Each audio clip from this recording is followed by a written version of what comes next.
So you've got some pretty big heavyweights here next to you tonight. BBVA, Amazon. It doesn't get much bigger than this, does it? Yeah. So tell us about how you guys are using data to, develop new strategies, new lines of business, and open innovation. What is it about that that's like disruptive?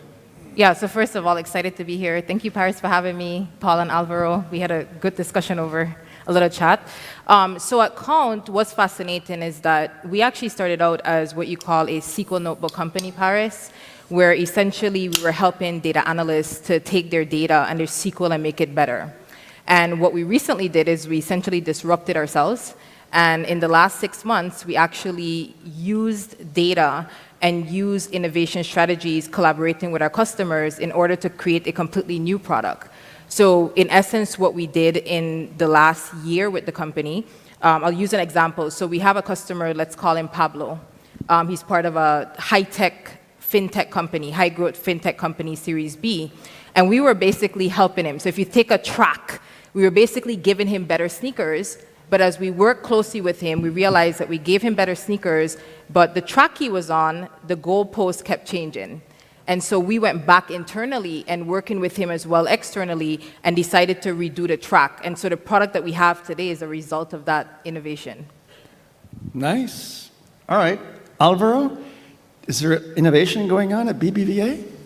Yeah, there's a lot of innovation going on. And in the data space, there's a lot to do, but we've been doing significant progress so far, just trying to figure out the best way to make use of the data that our clients are generating when they're interacting with us so that we can help them improve their financial health or improve their sustainability footprint. So this is something that we've been working on, and it's based on data, not just the data that we have as a bank, but also the data that they're willing to provide, or also the data that's coming from third parties. So there's a lot going on. Do you think sustainability is now the big thing in terms of collecting data? It's a big thing at many levels. So when you think about sustainability, for financial institutions particularly, there's a number of data points that are coming from the regulators, and that's kind of the boring stuff, and you're probably not going to be willing to listen to that. But there's also a lot going on in the way that we as banks can help channel financing to different parts of the economy to improve their sustainability footprint. So I think there's a lot of innovation in that space, and I think as financial institutions, we have a very, very relevant role. All right. Paul. Paris. I've been wanting to ask this question for a long time. I've got 2 Alexas in my house. Okay. Are they listening to me? If you speak the wake word, yes, that's when they start listening. Only when I speak to them? Yes, only when you speak the wake word, whatever you've chosen. Default is Alexa, but you can call it computer, whatever. It has to be 3 syllables, but yeah. All right, you heard it here, guys. Those that have Alexas. I have an Alexa, and my wife gets so upset because I'll wake up and I'll say, "Good morning, Alexa," before I say good morning to my wife. So, okay, back to the panel here, Paul. Sorry. So let's talk about data and how Amazon uses it to innovate and open innovation with data. Are you guys creating new business lines around this whole area? Yeah, Paris, we've always been a data-driven company from the very beginning, and we recognize, for example, that customer data, anonymized but aggregated, can be used to improve the customer experience. And so if you've ever shopped at an Amazon website, you know that when you buy something, you often get recommendations of other things you may want to purchase. And this is essentially an early form of artificial intelligence that we developed back in the late 90s.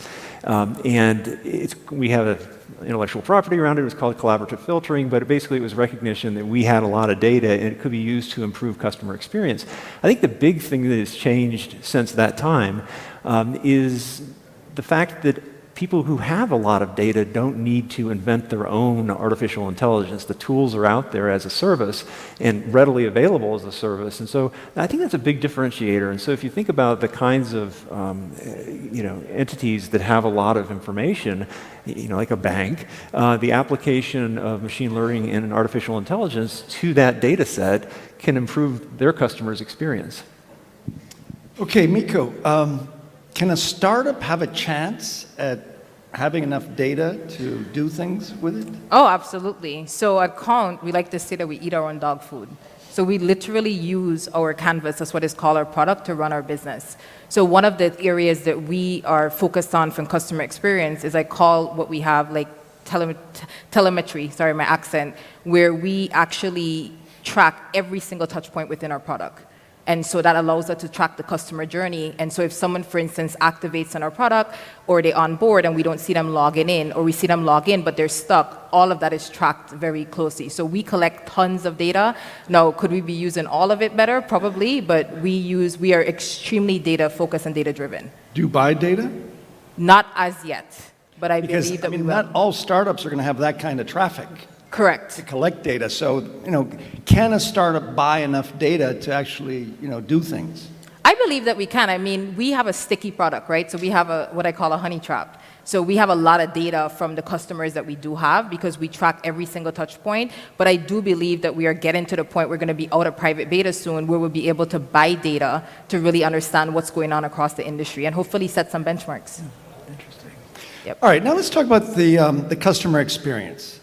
I love this topic, and as Paul knows, I teach in some places around the world customer experience because what I find unique about the customer experience is that I think that if you have enough customer experiences, you're building relationships with your customers. Correct. Like, for example, this is my iPhone.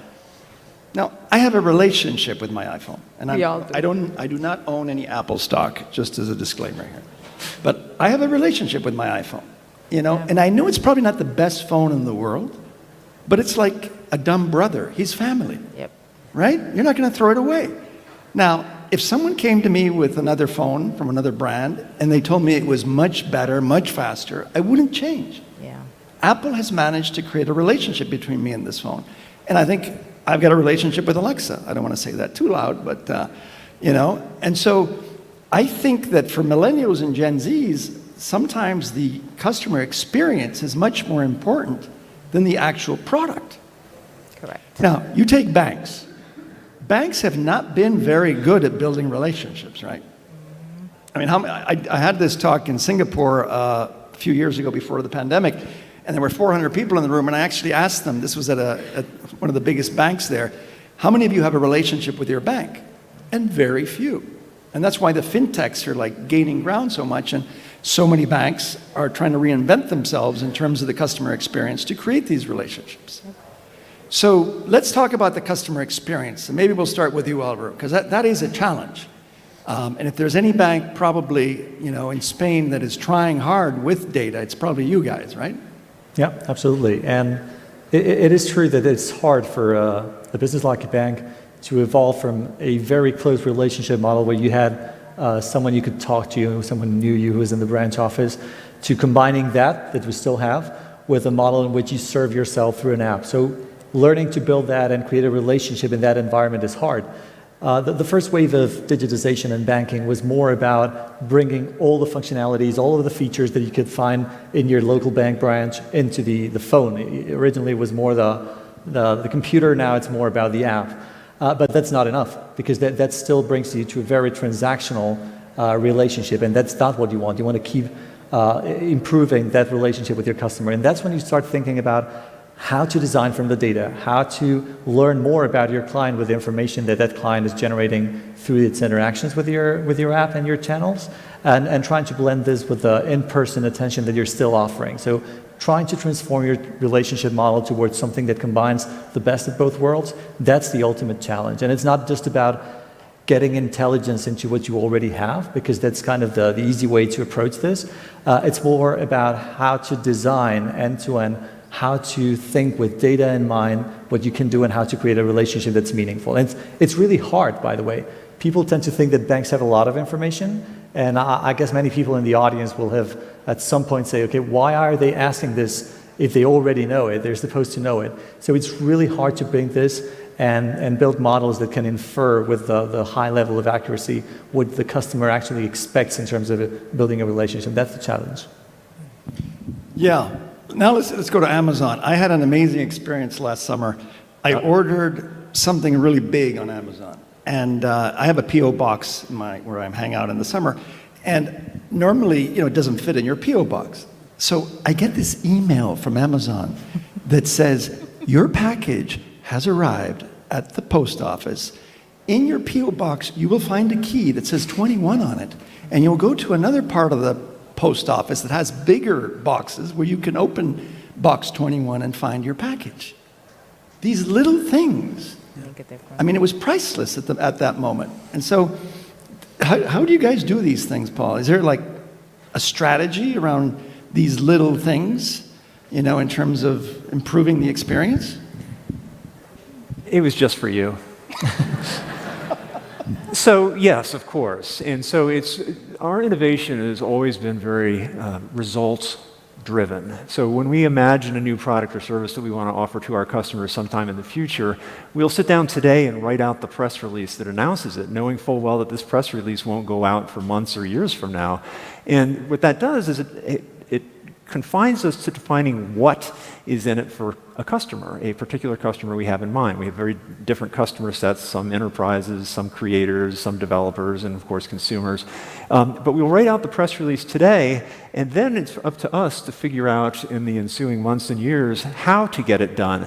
And if you think about going into a bank, for example, not to pick on you, but if you go into a bank and you're offered either through the website or through the app or in the branch, you're offered a new service that they're proposing that you take. Well, as consumers, we very selfishly look at this offer and decide very quickly whether or not this interests us.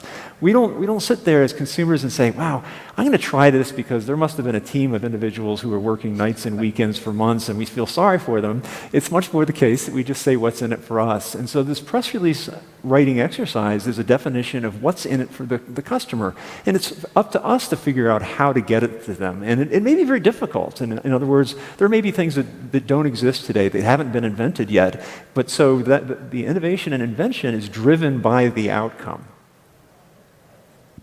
All right, Miko, all these big companies, they can do so many things, right? I'm a millennial though, so I'm laughing because I jumped ship from my bank because of the experience, and I have Amazon packages coming every day, so that's why I'm smiling. I am a millennial, so I'm sitting here, that's why I'm shaking my head, I'm like, yep, I'm the experience. It's the experience. And so, why is it that the experience is so important? Well, I can only speak from my experience. I can tell you, for example, I recently moved to an online bank, and even though they have zero customer service, sorry, Alvaro, it was better than having to go into the bank. And that's just the truth, right? It's the reason why I use Hertz as a car rental. Hertz innovated to where they get me straight to the car, where Enterprise wants to talk to me. I don't want to talk. Sorry, if you're a millennial or Gen Z, I think we relate to that. And so I think the experience and really delving into understanding what people want is important, because I think, for instance, with the car companies, they may want to talk to us because they want longevity. The problem is after a long flight, I actually don't want to talk to you, right? And so to your point, to Paul's point, if you're not tracking and thinking about I always say that you have to be tuned into WIIFM. What's in it for me? That's the only station for customer experience. And if you tune out, you lose the customers. So we are smaller, yes, but we are very tuned into WIIFM and very focused on what our customers need. And like I said, we developed a whole new product because of that. It's hard to disrupt yourself. All right, let's talk about something now that a lot of people are worried about, and that's data privacy. Yeah. Do you think that eventually companies like you guys are going to have to pay us for the data? Where do we, is there a line that one can draw around data privacy? What do you think, Paul? I mean, Paul's head of innovation policy. Yeah. This is for you, buddy. Yeah, well, this is very fancy.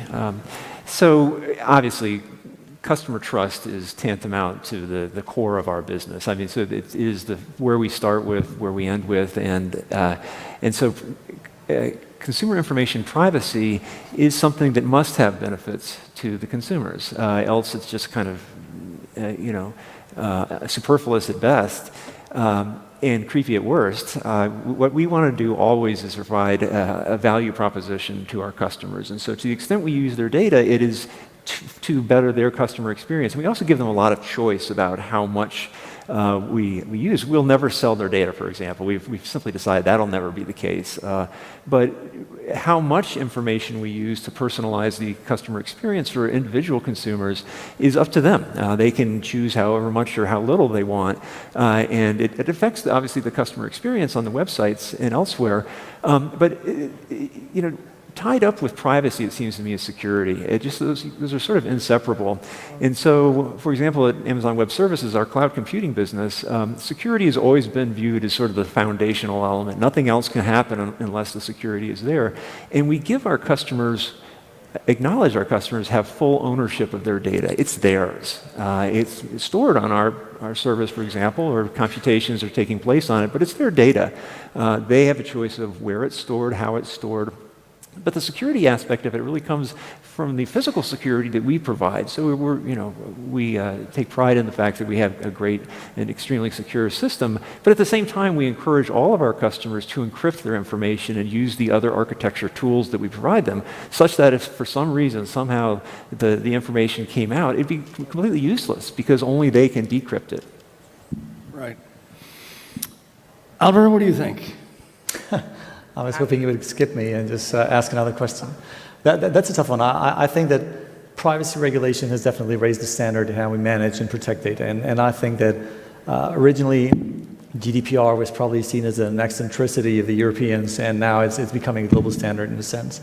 Now, this raises a number of questions, so it's not an absolute. And something that we've learned over the years in how we deal with privacy is that no matter how much you want to protect the data, no matter how much you want to empower the users in dealing with their data, there is a certain overload of information. So people are struggling to actually make good of use of that data they own, in a sense. So we need to help them. And there's a part of it that has to do with the responsibility of businesses in how we treat the data.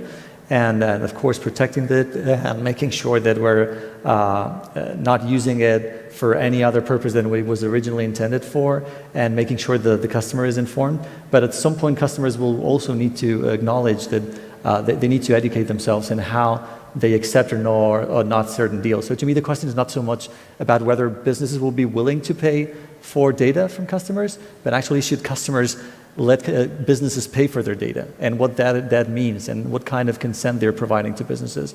As a consumer, not as a bank, I think it would be really, really expensive to buy my data. I don't think that this is something I would be willing to do.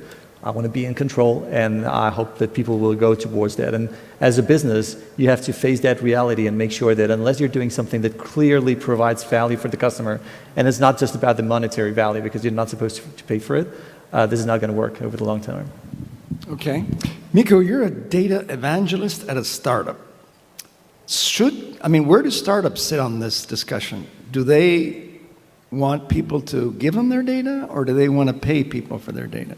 So I definitely think, startup bootstrap, right? Startup and bootstrap, startups in here. I definitely think that from a cost perspective, we'd like them to give us our data. But we are very careful with their data. So a good example at Count, we are just going through our SOC 2 compliance as a good example.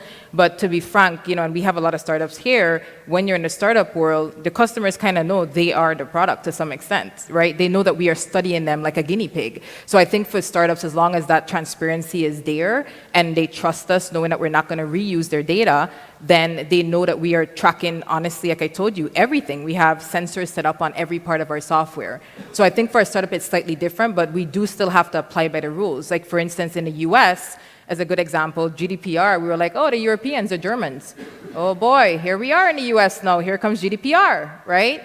Now you have to have your DPA. And so it's been, in the US, it's slightly different from Europe, where it's not that we're free with our data, but I just think that we were thinking it was the German thing. Sorry, not offense to any Germans, right? And now it's global. Another thing I think that's also different, our startup, for instance, attracts other startups, is that there's a generational gap, right? So my niece was brought up where selling her data got her all these free things.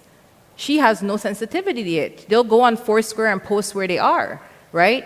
I'm in the middle generation where it's like, okay, maybe I don't want to post my location, but what are you giving me, Facebook, or what are you giving me, LinkedIn? So I also think that we have a generation coming up that was accustomed to giving away their data, and I just think the transaction is going to become a lot easier. I really do. I just think, we have a shift going through the industry and management, and when they become the leaders in charge, I actually think this whole data discussion is going to change. They're okay with convenience. Yeah. So, I mean, the first step of collecting data is obviously the user experience. But the next step is AI. Yeah. And it's solving a prediction problem. Yep. If you look at Amazon, today they're a shopping company. Well, not most of it, but the website. It's a shopping company, right?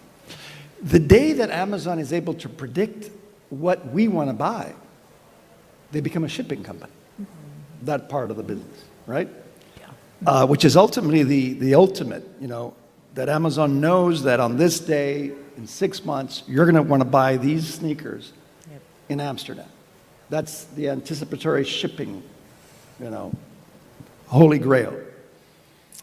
What do you I mean, is that, I tell that to my students. Am I making any sense there, Paul?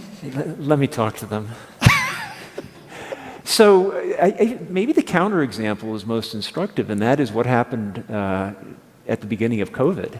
At the beginning of COVID, like everyone else, we didn't see it coming, and we had to scramble very fast to take care of the safety of our employees, especially those in the warehouses, where safety had been the watchword for 2 decades, but not against the virus, and so we had to change things around. Fine, so clearly we wanted to take care of them, but we also had to disrupt our supply chain, and what we recognized that our customers suddenly weren't buying widescreen TVs; they were buying paper towels and cleaning supplies and medications. And so, to accommodate that very real demand, we had to just blow up our supply chain. And so, all those predictive analytics that had gone into predicting what customers are going to buy next week went out the window. And so, for I want to say weeks, there was a significant disruption, and by that time the analytics could start to catch up and say, okay, people are buying these things. Paper towels, big deal. Soap, big deal. Disinfectant, big deal. Widescreen TVs, not so much. And so that changed what we were our inventory in our warehouses in a very significant way, in a very fast way. And so I think it proves your point, which is that sometimes there are black swan events. Well, yeah, exactly. The black swan event, of course, it occurred, but it also proved that what was working was working.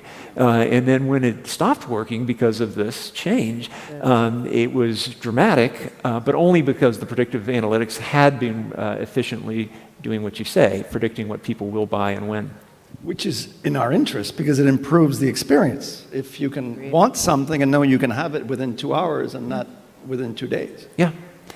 So Alvaro, you guys in the data room at BBVA, you're not just collecting data and improving, like the cappuccino experience here.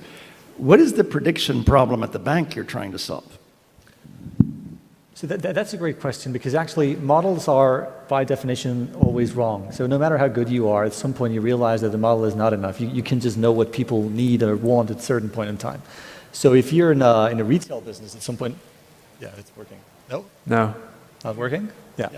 So if you're in a retail business, there's a number of things you can suggest, and you might be willing to buy those or not. If you're in the banking business, you're dealing with something that people very much care about, which is their money, their well-being. And at some point, you can't just think that you're going to be right about helping someone. So for BBVA, we've been working for a long time around the financial health of our customers. And we've been developing applications from the most basic personal financial management tools back in the day to more sophisticated, a broader set of things. But you realize it's really hard to make some kind of prediction that's really accurate and that really helps your customer. So at some point, maybe it feels like, okay, they're bombing me with something that's not relevant. Maybe it's 80% relevant, but you realize that it's still hard to bring this into this kind of experience. If you're hoping for a relational experience in this domain, you need to be better than the rest, or you need to make sure that how you design this experience very much takes into account that there's a number of cases in which you will be wrong, and people will not be happy about you being wrong with their money. So this is kind of the complexity of dealing with money and financial products. And again, this is an area in which we are evolving over time in the way we develop products to take this into account. Okay, and finally, Miko, now, as Paul was saying earlier, I mean, you can do AI as a startup. There Correct. are platforms where you don't have to like build your own AI team. You can buy data. Correct. So, sometimes some people would argue that size is a liability many times in some industries.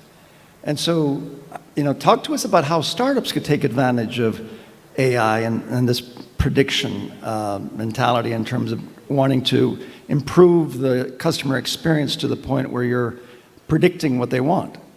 Yeah, absolutely. So I think there's two parts to that. Obviously, being a startup, we don't have as big of a footprint in terms of our customers. So we have the ability to innovate a lot faster, and it impacts a lot less, right? Like Amazon makes a change depending on how you do it, and it's like, whoa, the world changed. Even with the bank, right? Whereas with our customer base, we can innovate faster. I think the opportunity with AI and data is the fact that we can learn from the different experiences that already existed. We can take that, mesh it. I was a data scientist when I started out for Forbes. We can take that, we can mesh it with our current data, and we can look and compare and see what outliers are there, what's working, what's not working, and we can just move faster. It's not like a 10 meetings, not saying you guys have 10 meetings, right? Just to be clear, but we can sit down in a room quickly and say, hey, there's an outlier here, this is what's happening, here's a cluster, maybe we need to go in and fix this quickly, and we can actually do it without impacting 1 million customers. So I think there's a huge opportunity there if you're open to getting the right data. The tools are there for AI, they're not as expensive as they were before, meshing it together. There's data scientists, citizens now, right? You can get in there, and I think you can really map out the experience and just get to fixing it early. So I think it's a huge experience if you dive in. I mean, I love data, so I started off on SaaS. Wow. Yeah. Okay, and Paul, we're going to end with you. I mean, one of the lines I love the best about Jeff Bezos is he talks about, this obsession that you guys have with the customer and trying to remove pain points. Right. And I think someone asked him one time, what do you think about customer service? It's like, if you need customer service, then you got a problem, right? Yeah. What do you think is the advice that you give startups here in terms of, if you had to give them, in a few words, how do you really make, really remarkable, repeatable, amazing customer experiences? What's the trick? Yeah, I think it's the word obsession. It's a very strong word in a commercial context. If you think about it, I've become used to it over 22, 23 years, but it is a very strong word. And so when Jeff interviewed me in late 1999, I wanted to see if he really meant it, because I had heard him say this publicly, and I just wanted to get a sense of whether he meant it. And after 2.5 hours, he had convinced me that yes, he did mean it. So obsessing means just that. You're always thinking of ways to make the customer experience better. It's not simply providing them good service. One of the other things Jeff has said repeatedly is customers are delightfully dissatisfied. And that means no matter how good a level of service you provide them today, they want more tomorrow. And so that's what keeps us going at Amazon. We're always recognizing we always can do better. Our customers always want us to do better. And that's the challenge that we get up for every morning. Great. All right, let's give these guys a big hand of applause, please.